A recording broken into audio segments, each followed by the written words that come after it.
আগামী জাতীয় সংসদ নির্বাচন সুষ্ঠু ও সুন্দরভাবে আয়োজন করতে নৌবাহিনীর ৫,০০০ সদস্য দায়িত্ব পালন করবেন। ইতোমধ্যে তাদের প্রশিক্ষণ সহ সার্বিক প্রস্তুতি সম্পন্ন হয়েছে। সকালে চট্টগ্রামের পতেঙ্গায় বাংলাদেশ নেভাল একাডেমিতে রাষ্ট্রপতি কুচকাওয়াজ অনুষ্ঠানে এসব তথ্য জানান নৌবাহিনীর প্রধান অ্যাডমিরাল এম নাজমুল হাসান।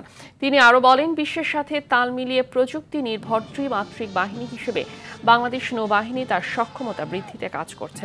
এর আগে তিনি নৌবাহিনীর মিডশিপম্যান ২০২৩ ব্যাচের কুচকাওয়াজ পরিদর্শন ও সালাম গ্রহণ করেন। পরিদর্শন শেষে বিভিন্ন বিষয়ে কৃতি প্রশিক্ষণার্থীদের হাতে পদক তুলে দেন নৌবাহিনী প্রধান।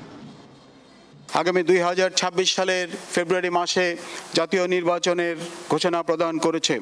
আসন্ন জাতীয় সংসদ নির্বাচনের জন্য নৌবাহিনীর সদস্যগণকে প্রয়োজনীয় প্রশিক্ষণ প্রদান সহ সার্বিক প্রস্তুতি গ্রহণ করা হচ্ছে।